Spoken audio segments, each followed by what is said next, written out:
is ready. Hi everyone and welcome to my kitchen.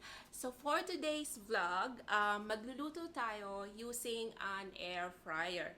And I'm just going to share some tips and tricks on how to properly cook and clean the air fryer. Ito yung air fryer na gagamitin natin. Nabili ko siya for about a year na yata and ginagamit namin siya halos everyday kasi mabilis magluto dito, nakakatulong sa akin especially cooking my kids meal or baon sa school. Okay, so let's start.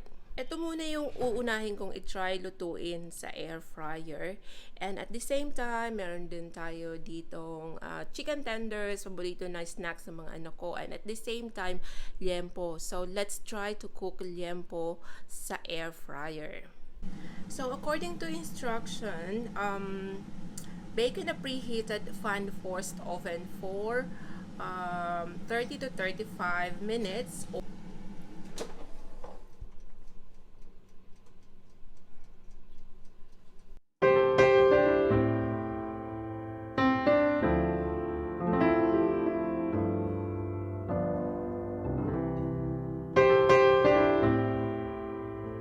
Dry, you can add some oil, and in my case I actually normally use extra virgin olive oil para healthy siya, though I'm adding oil.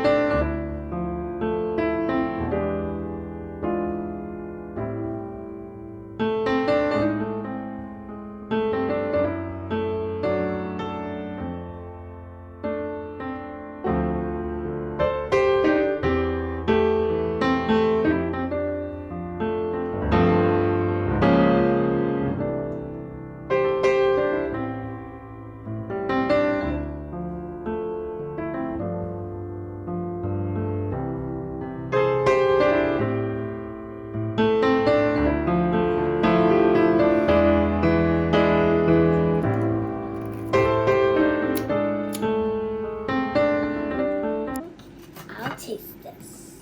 Wow, crunchy.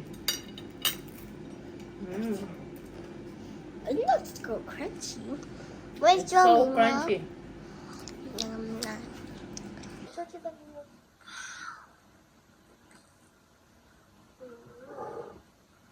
It looks good.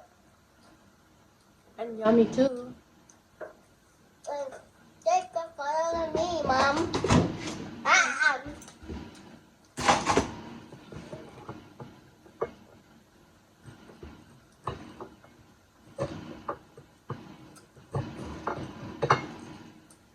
Mommy, What happened? I need to take a photo of this one. Yeah, it's a photo. Please get the cheese. Ready? So for liempo, I would just normally put a basic spices like for example salt and pepper, and additional is garlic powder and then Cajun para magkaroon ng konting spice. But if kakainin ng mga anak ko, hindi ko siya lalagyan. And at the same time, Knorr seasoning. The good thing sa air fryer, if you put liquid seasoning, is hindi agad siya masusunog or magbo-brown. But if kakainin ng mga anak ko, hindi ko lalagyan ng liquid seasoning kasi itong liquid seasoning ay maraming MSG.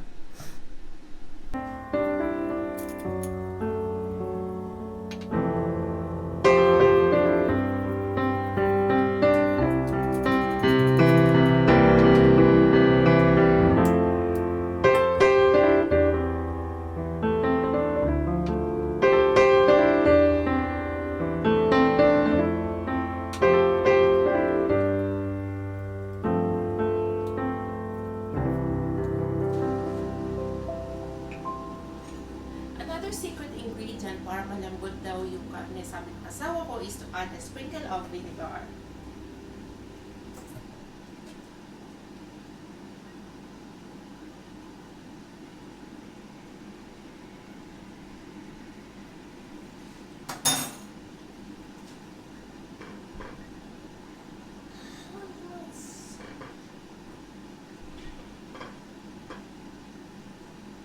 You like this?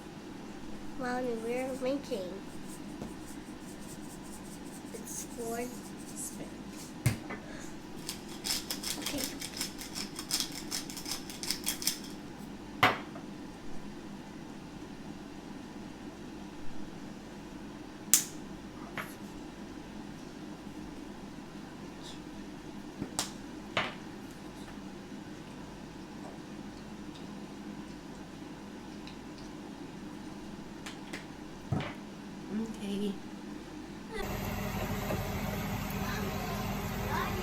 I'm here only